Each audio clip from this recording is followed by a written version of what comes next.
In this video, we're going to do some examples of integrals that involve inverse trigonometric functions. So to get right into it here, let's consider this example here. So we have f at x is equal to 1 over the square root of 1 minus 4x squared. And we're asked to find the integral of that f at x dx. So in this example here, perhaps the hardest part of figuring out what to do with it in terms of integrating it is remembering that this, okay, if a function takes this form here, 1 over the square root of 1 minus something squared, okay, this is actually the derivative of a sine function. Therefore, the integral of this must be a sine function. Okay, so we can write this as the integral of this, okay, times the derivative of whatever's in that box with respect to x dx is equal to the arc sine of that, of whatever's in this box, whatever's in that placeholder, plus c. Okay, and as you can see here, this function takes exactly this form. So what we're going to do is we're going to solve it.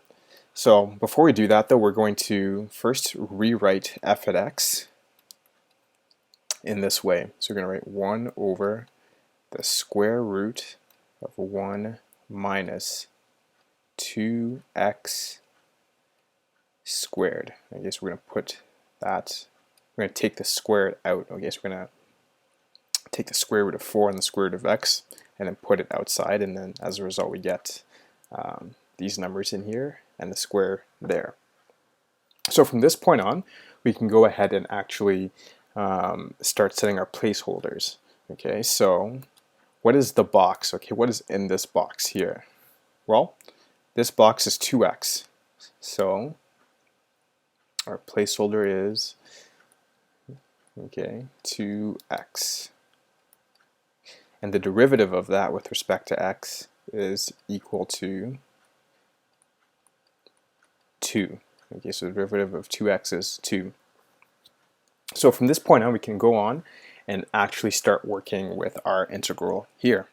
So let's do that. So the integral of 1 over the square root of 1 minus 2x squared, okay, dx is going to give us this.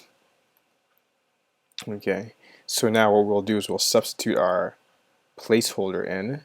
So we get 1 over the square root of 1 minus our placeholder squared times dx. Now as you can see here, this is in the form dx. What we want is to be integrating with respect to our placeholder. So to make this conversion, we just multiply it. Okay, we want to put it in this form here. So we multiply it by our d box by dx. And so we get this. So we get 1 over the square root of 1 minus our placeholder squared, our box squared, times d placeholder by dx times dx.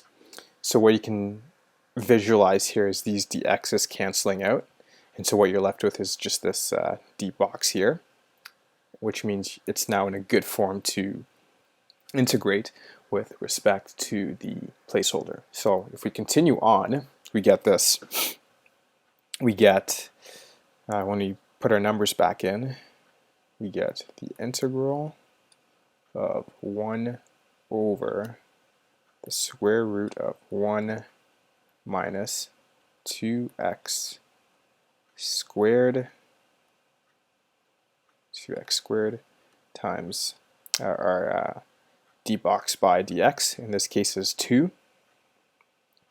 times 2 and dx. Alright, so as you can see, this is now in this form here.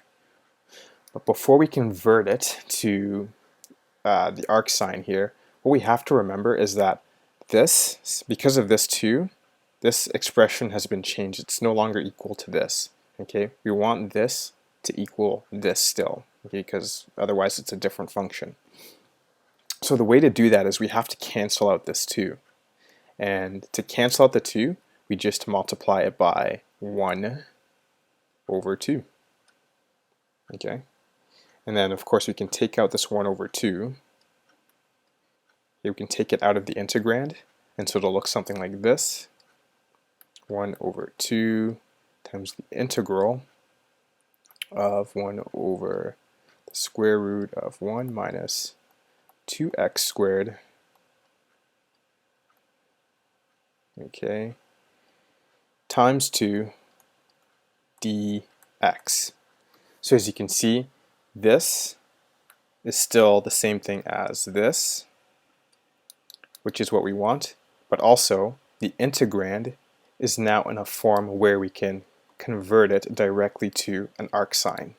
So when we do that, we multiply the coefficient on the out here, on the outside, 1 over 2 times the arc sine of c. Actually, I'm just going to do this real quick here. So 1 over 2 times the arc sine of 2x, not c, excuse me. So the arc sine of 2x plus our constant c, and there is our answer.